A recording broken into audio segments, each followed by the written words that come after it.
So, a man who arrived in the UK on a small boat has been sentenced to life in prison for a shocking knife attack in Derby. 47-year-old Habi Kadi Rexaman Nur, a Somali national, admitted murdering 37-year-old Govinda Singh Johal, known by friends as Danny, inside a Lloyds Bank on St Peter Street on the 6th of May. Now, the attack came shortly after Nur expressed anger over the rejection of his asylum claim. Nur must serve a minimum of 25 years before being considered for release. It's just absolutely shocking. It's disgraceful. So what do you think? Should people arriving in the UK illegally, via a small boat and also by other illegal means, be detained until their asylum claims are fully processed? Well, let's find out what my panel think. I'll go with you, Bill Rammell. What are your thoughts?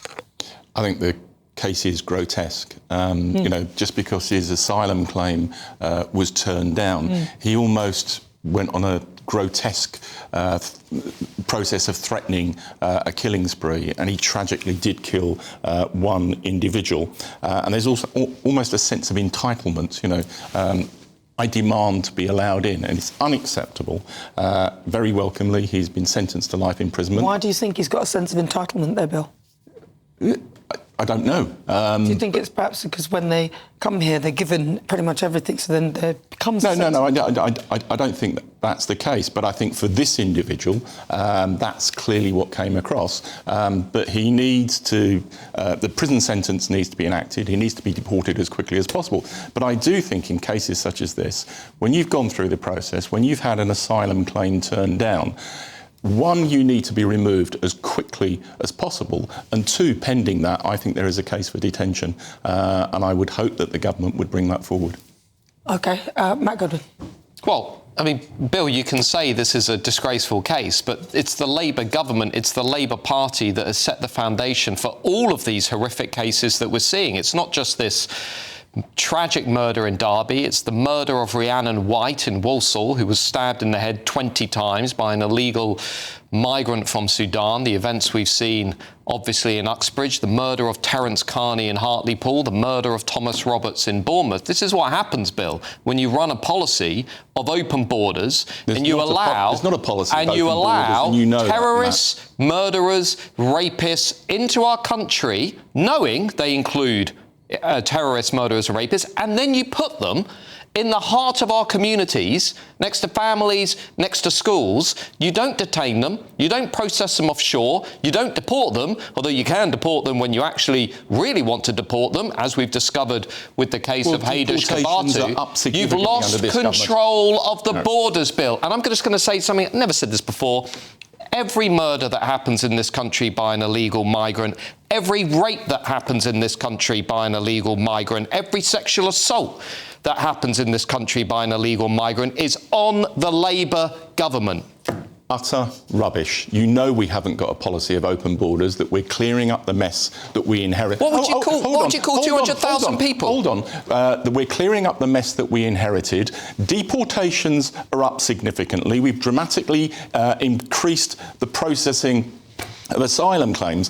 And I know the case that you're trying to make for incendiary purposes, Matt. If you look at the figures, and I think any murder... I'm angry, Bill. Hold on, and I'm angry. Not enough to do something about it. Yeah. Using the internet without a VPN, a virtual private network, is a bit like taking to the road without car insurance. All it takes is one unlucky moment to cost you a lot of cash. This video's sponsor is Private Internet Access. They are the VPN to help keep you safe. Click the link in the description below to find out why over 30 million people have downloaded PIA to protect themselves online. A virtual private network is an app that hides your IP address and helps keep your data private. When you're browsing the internet at home, you give up a large amount of data to businesses, to shops, and indeed to social media giants too. Hackers have the ability to steal your personal data with ease, including sensitive information such as passwords, keystrokes, and even your personal photos. Private Internet Access helps protect your personal data by encrypting your internet connection to keep your data out of the hands of cybercriminals. And it's not just hackers either to be concerned about. Information can be censored too. When Canada passed their C18 bill, social media giants decided to ban news content on their platforms. But PIA can protect your ability to consume the news and content you love. Private internet access is available for Windows users, Mac OS, Android, Linux, iOS, and you can use one PIA subscription to protect an unlimited amount of devices. And we've got a huge GB News discount for you too. Click the link in this video's description and you'll get a massive 83% off PIA. That's under £2 a month, the price of a coffee, and you'll get an extra 4 months completely free on top. Also, there's a 30-day money-back guarantee too. Visit piavpn.com/GB News to start protecting yourself digitally today. Things are being done. Any murder, any killing is unacceptable. But the link you're trying to make, if you look at the figures, proportionately foreign nationals commit less murders than British people. Not true. Those go Not online. True. Those are what the figures bear out. Not true, Bill. And Freedom of information requests show this extreme policy that your party is imposing on us, and then you call us the extremists. This extreme policy you're imposing on this country, you are tearing this country apart. You are dividing our communities. And you are putting women and girls in this country, like Rhiannon White, at risk. And you need to admit that and do something about it. The government is doing things about this, dramatically increasing the processing of claims, increasing deportations. You know, one of the things that's come out today, a 63% increase in raids on illegal working, and that's one of the biggest pull factors bringing asylum seekers to this country. Working with other countries to drive the numbers down. But I think in case control the borders. I don't want deals with Vietnam. I don't want raids on illegal working practices. You don't want to engage in the real world, Matt. The borders closed and controlled. And how do you do that, Matt? Number one, leave the European Convention on Human Rights. Which would make it more difficult to return foreign nationals to other countries. There's a very clear template for controlling our borders, and you know it. You just don't want to go there because of your politics. You put universal human rights ahead of the British people. That's what the left has. That is your different view from everybody else. You prioritise people who are not from our country over our people. I reject that. It's not about public polling. It's not about that. You've asked me, how would I fix it? So you always stand as the how would I fix it? You asked me, how would I fix it? And that wouldn't work. You asked me, how would I control our borders? And what you're you can have the decency to listen to my answer. Leave the European Convention on Human Rights, which would allow us to deport illegal migrants and foreign criminals.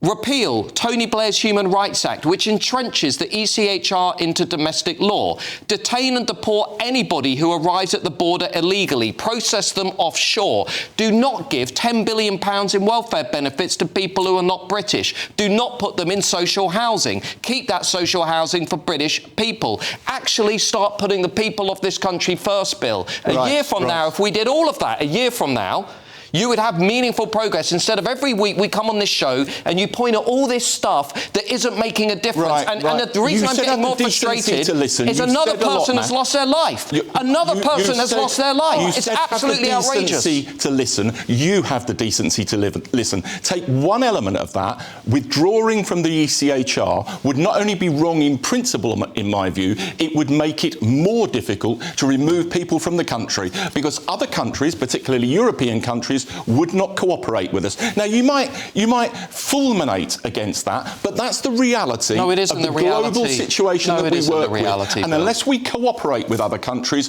we cannot tackle this problem. Every lawyer uses Article 3 and Article 8 of the ECHR to block deportations, to support appeals. You know as well as I do. Yes, if we were like, I don't know, the United States of America, Donald Trump, not in the ECHR, deporting illegal migrants back to their country of origin, we should be doing that. I'm angry, Bill, because another guy has lost his life. It's performative anger, Matt. That's what you're delivering. Performative anger. How dare you? You do it every time you come on the show. It's performative action, anger, to make a political point. Bill, and you should confront the reality of how practically you reduce the asylum numbers and you increase deportation. If you think I am angry because I'm on television, you don't know me at all.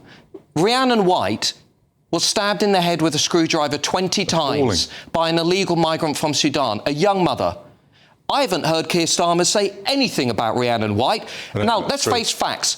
If let's say, take that case. If she happened to be from a minority community, he'd be all over it. Sadiq Khan would be all over it. You're saying because what we have is a two-tier society. You're playing with people's emotions and people's fears, and you're not practically engaging in how we practically tackle this problem and reduce numbers and increase deportations. All right, well, listen.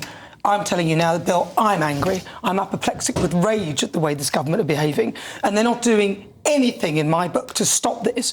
You cannot have people coming to this country who you do not know they've come via illegal means, or they've come via dinghy or on a lorry or whatever, and then put them in the communities and allow them to roam free. So it doesn't make sense. Nana, you would leave the Refugee Convention? If it